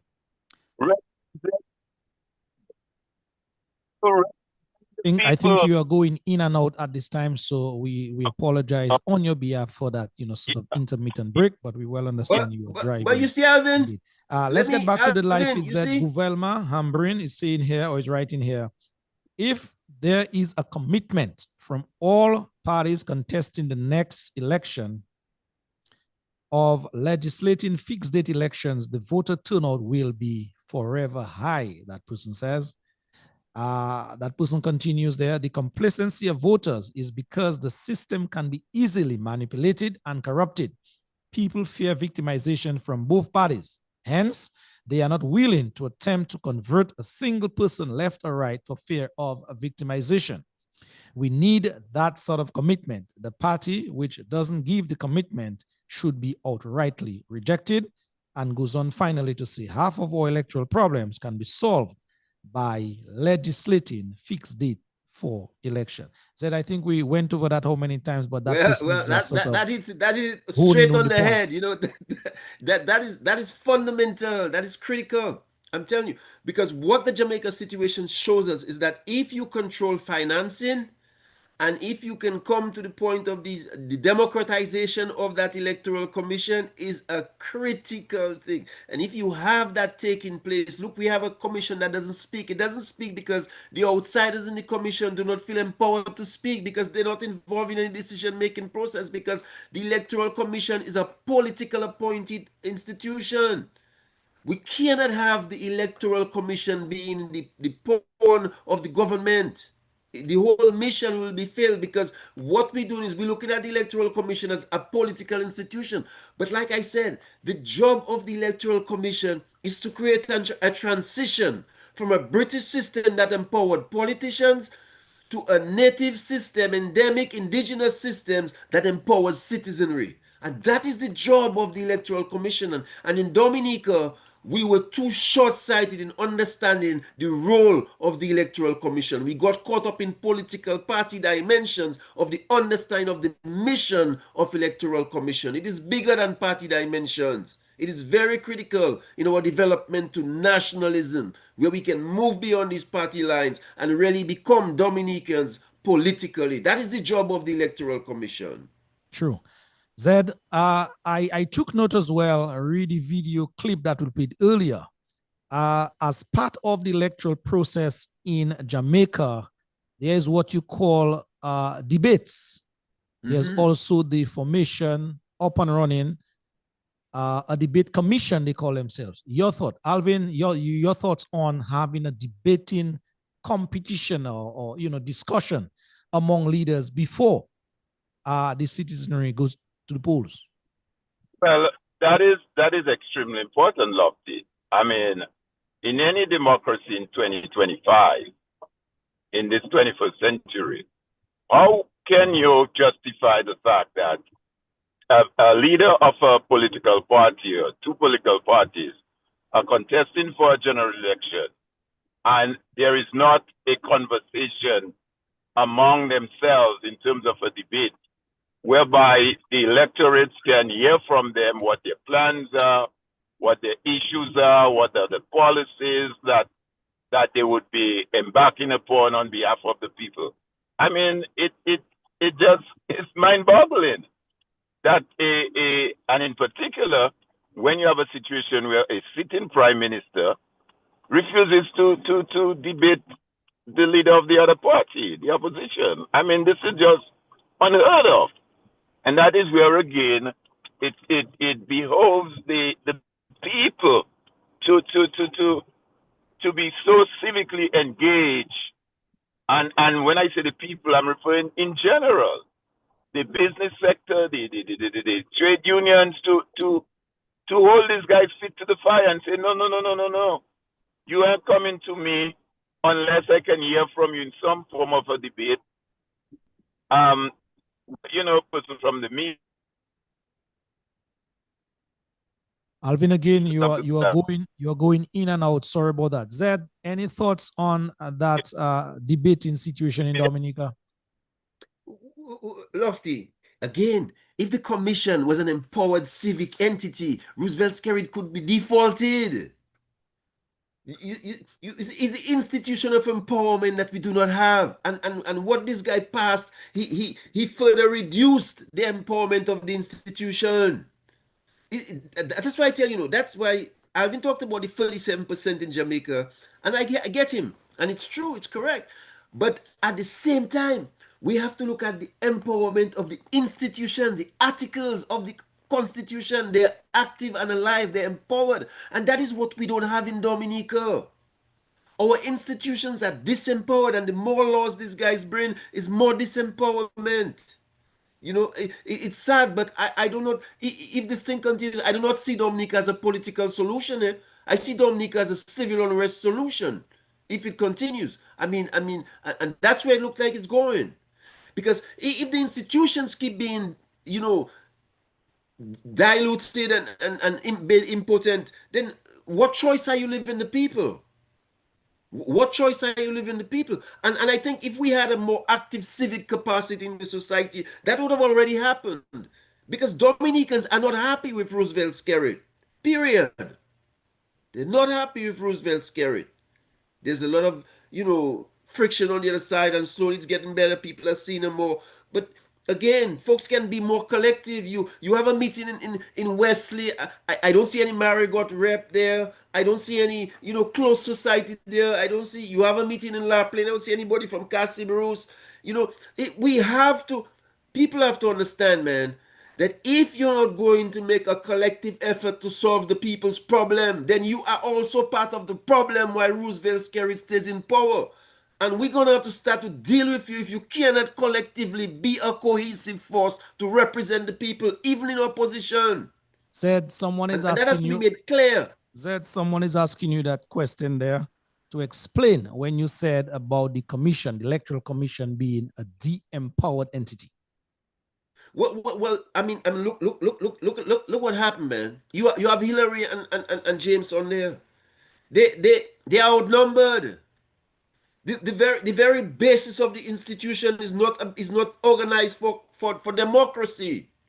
Here is an institution that is supposed to be the highest of institutions in the democratic process, and we have not democratized it. How are you going to achieve democracy? The Electoral Commission is the premier institution of democracy in the country. And therefore, the act of democracy must exist in its constitution, in its makeup, in its actions, in its choices, in its actions, it must be democratized. Roosevelt Scary has taken the constitution, the commission, and made it more undemocratic. More undemocratic. So Wayne and Hillary, like, it's hard to feel empowered in that institution. I don't blame them. Yeah, and just to add to what you said in terms of your response to that person writing here, basically when you look at the commission, just to it's sort of, it's their name, but as to the game, it is not up to scratch. And yes, I'll add to your voice in terms of it is a disempowered one, in that you have basically the composition, makeup of that commission. 2 representatives representing the opposition, 2 representatives representing the government. And you're supposed to have 1 neutral person in there that is supposed to be the chair. And usually, the incumbent, the government have their way with that person. And there's no 2 ways, there's no hiding about it in Dominica. And so the chairman or the chairperson of that organization is sort of leaning and is a known labor right, as it were. Where's the civic society representatives? Where's the bar association representative? Where's the youth representative? Where's the sort of our elder folks, the senior citizens? They too have a voice. They have the experience. They've gone down that road before. Where's the commerce sector? We don't know a priest or a pastor. Yeah, where's the clergy? And so, it is really not and truly an empowered entity, because it has been and will be a foregone conclusion inside in terms of discussion, deliberations, and yes, the eyes always have it at the end of the day. Let me just come in. I hope I'm sounding a little clearer on all of the. Yes, you do. Apologize, but let me just come in there. And I heard Zed where you talk about the empowerment of the commission. Now my question is, if the commission is not empowered, how do we get them empowered? Or what do we do to get them empowered? That's the question. We recognize it's not empowered. What do we do? And if I may go back again to Sir Byron's report, and I don't have the copy in front of me as I'm speaking, but 2 critical areas that was in Sir Byron's report was the recomposition of the Electoral Commission.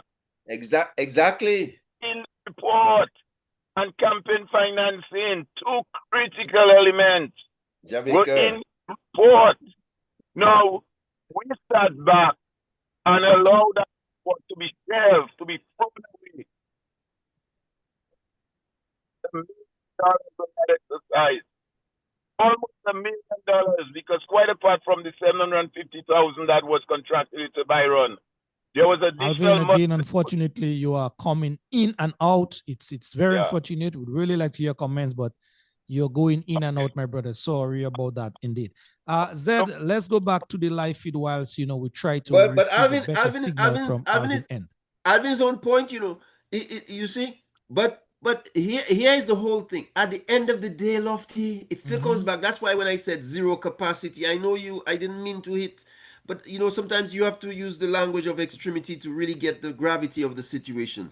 You see, if we had civic capacity, active Yeah, civic capacity, Roosevelt Skerritt would not be able to just act, in his own kind of, way and just don't give a damn. Roosevelt Skerritt don't give a damn because he realizes the people of Dominica are disillusioned politically. And there is an absence of the civic capacity in terms of leadership that can mobilize the people. And people always talk about the leader thing, and it's not the leader thing. No, colonized societies are based on that premise of leadership. That is how that British system conditioned us. That is why the political process of electoral reform is so critical to our evolvement as a colonized people. And true. that's what hurts me about Dominica. That for over 20 years, we did not realize that we were placing an institution that is not supposed to be based on political parties on political parties. We committed the ultimate sin politically in our understanding of electoral reform, or our lack of understanding. You understand? And I hope we can backtrack and move forward in a different form. And I'm calling upon the civic-minded people in the society. I calling upon those folks on, on those blogs, man, who spend a lot of time petting their fingers but don't do anything in the societies. Unless we engage our citizens, we cannot expect them to move forward.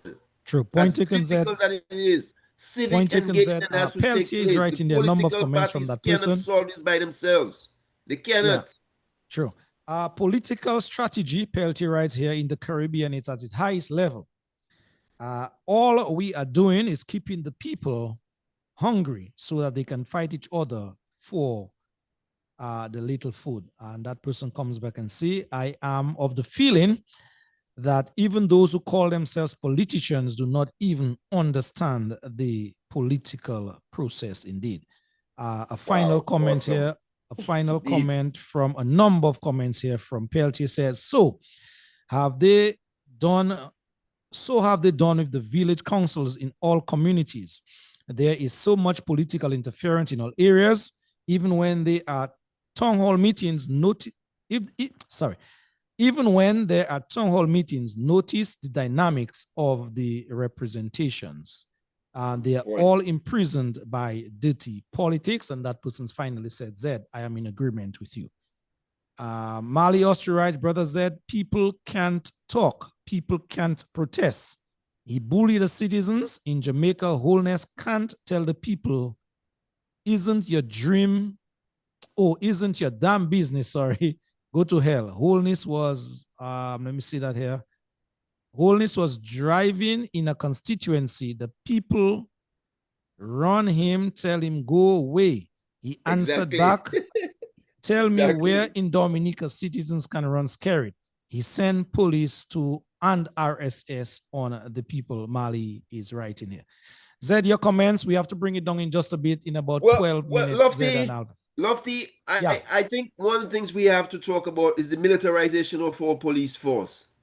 I know the politicians are a difficult conversation because everybody comes to your door, but we have to talk about that. You see, Dominica's police force is creating a problem for itself, and when that backlash comes, I'm telling you, it's going to be chaotic. You see, governance cannot be all about force. Governance has to be a certain percentage of governance has to be about respect. A certain percentage of governance has to be about relationships. A certain percentage of crime control has to be about having a cordial understanding with society. And the Dominica police force has lost that aspects of its mindset. And I know it becomes, I suspect they're being trained by the Chinese, because the Chinese have a don't care policy when it comes to policing, because they have a police state. But these guys need to understand, we're not going to accept Dominica as a police state. And the conditions that they're creating are going to create a retaliatory people. They can call, as much as the XLRs, as much as all those things that they have, the conditions of force that the Dominica police force is executing in Dominica right now is going to create a retaliatory situation on the Dominica police force. And it's just a matter of time.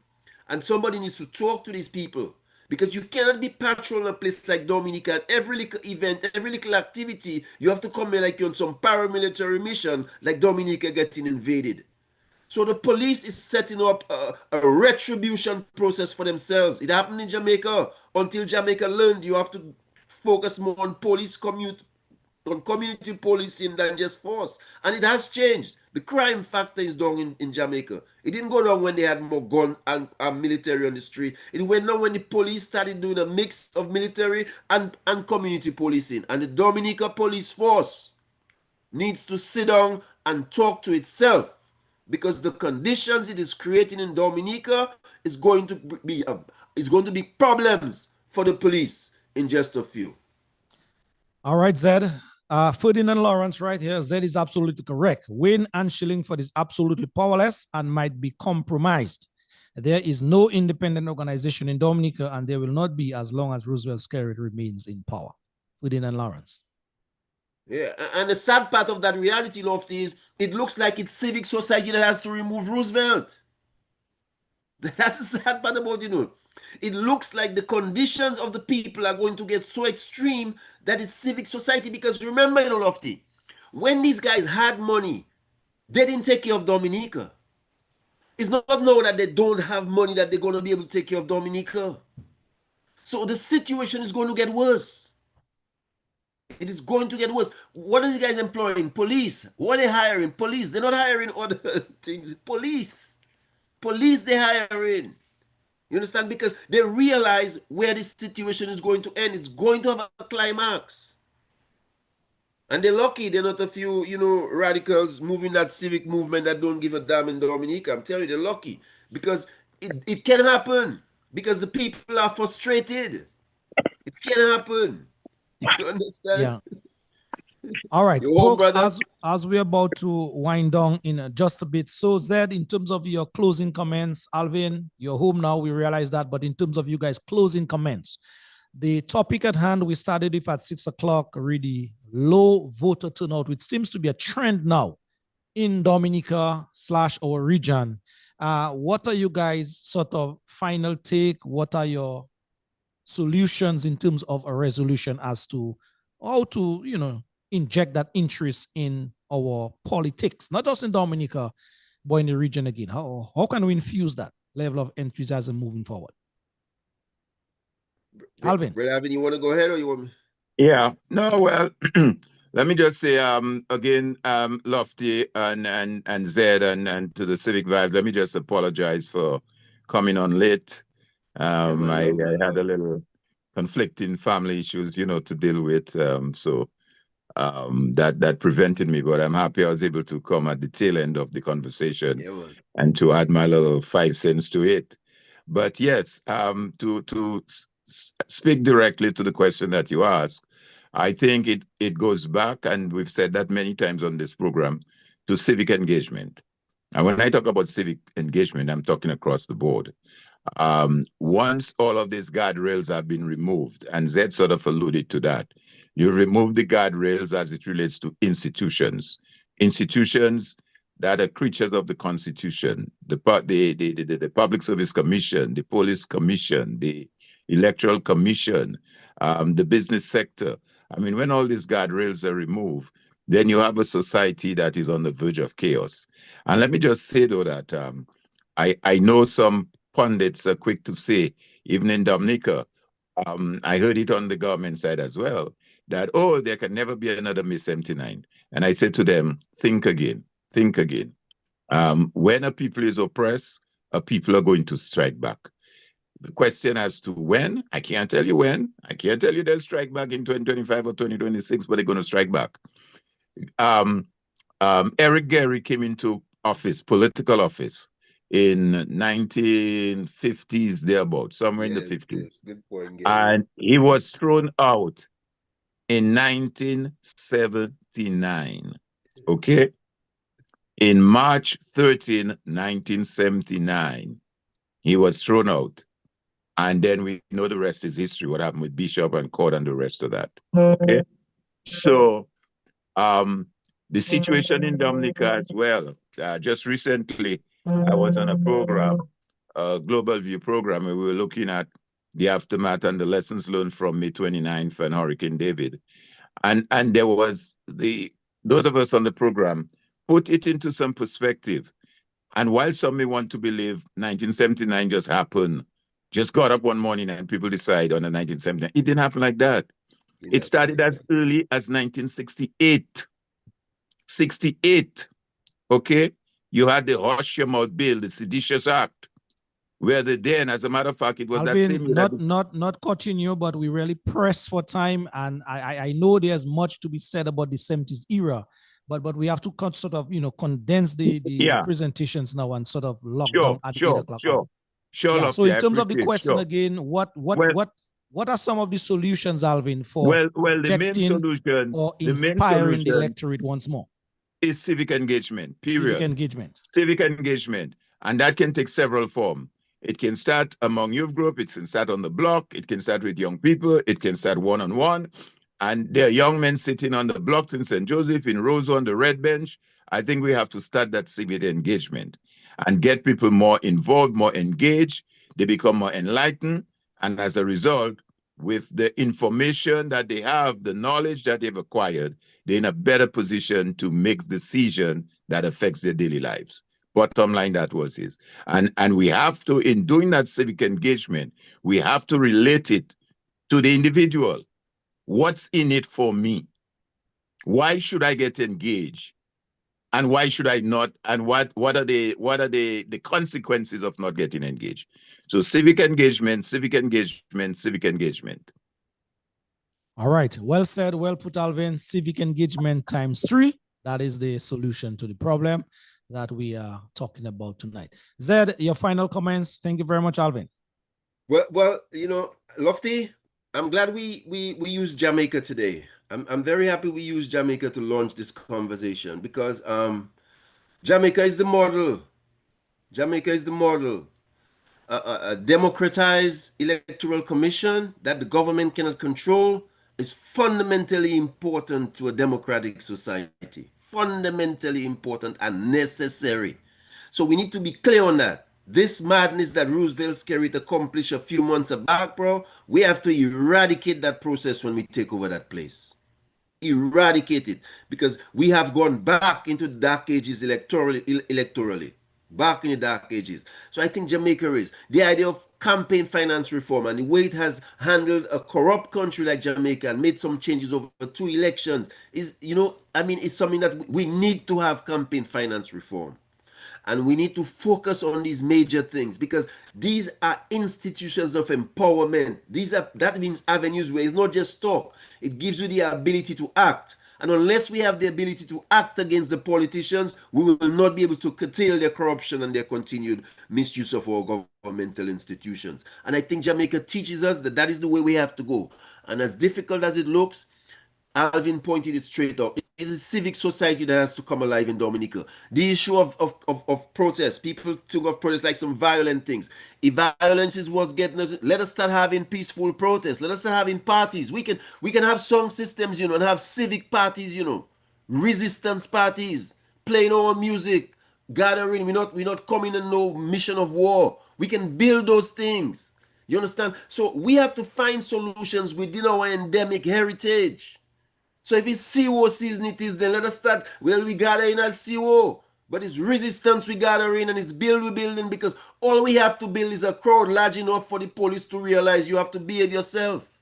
That's all it is. So no matter all these laws and all these things, we can overcome those things if we have a cohesive civic strategy and proper civic leadership to make those things happen without coming and having to worry about the police. We can play them at their own game and win. God bless, Lofty. Give thanks for this conversation tonight. Thanks for the listeners, and let us realize it's a regional situation. The region is handicapped politically with a bunch of imposters posing as leadership. We need to start, and Dominica is a good place for us to start, for us to get rid of that imposter that we have there right now. God bless. Take care, Zed. One love, bro. Yeah, man. One love. Once I had a dream. Bang on the money, 8 o'clock. Politicians hold significant power. shape the future for you and me through the right decisions, policies, and leadership. They can either empower the young people, create barriers that will stifle our ambition and potential to be the best we can be. So, Mr. PM, what's going on? The more we try and try, we still stay. You created an I was asked for a repeat of this number. nation of a bright, prosperous, wealthy nation. Some call you a mama Gaia, I call you a heartbreaker and a dream killer. Yes, I was asked to do a repeat of this number, so your request is my command as always. You're a dream killer. Dream Killer by Nashelle. Mental health while you busy gaining wealth. You're a dream killer. To all of you who stayed the course with us tonight, thank you very much for your eyes and ears each and every time. You're a dream killer. That is how we always do it on the Civic Vibes program. We start on time and we try to end on time as well. No our life passing by. We know you've got other stuff to attend to. With a lot of promises. And so we thank you for sparing us the 2 hours each and every Sunday. For us to praise you. So thank you, one and all.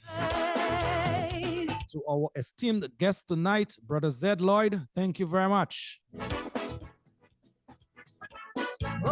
Alvin Thomas, thank you very much for the time you spent as well with us. Though short, but it was treasured indeed.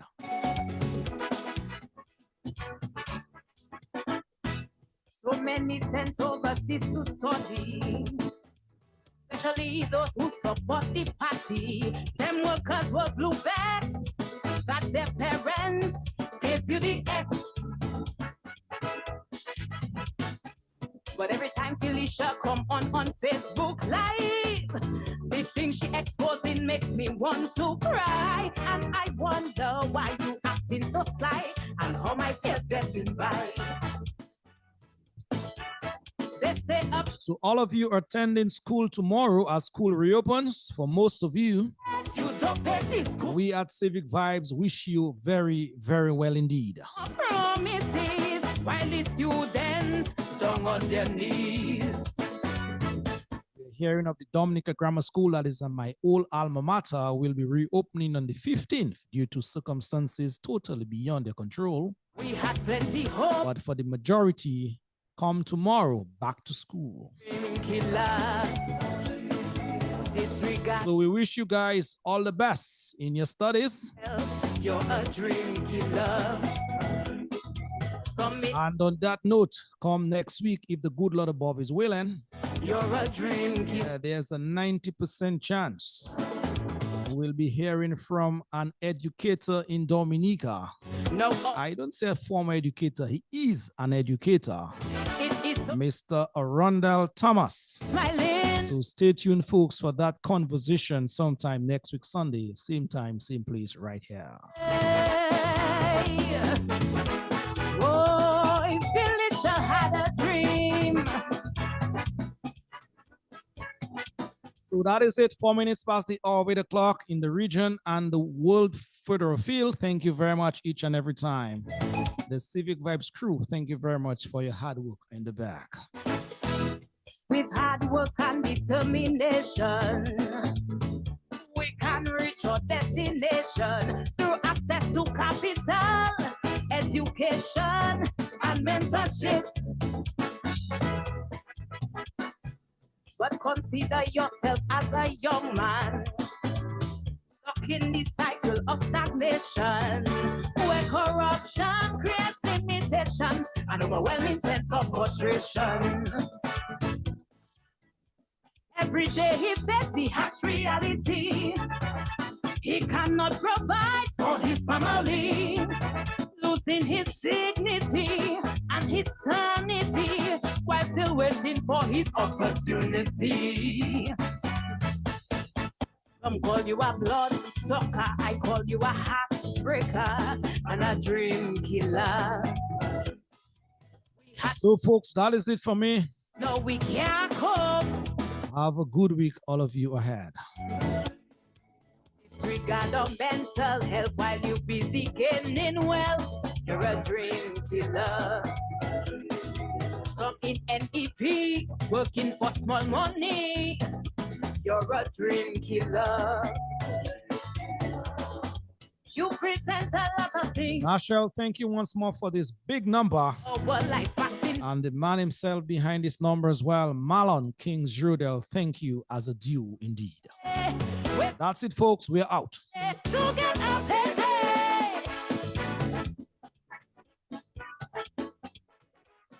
Oh, we have a dream.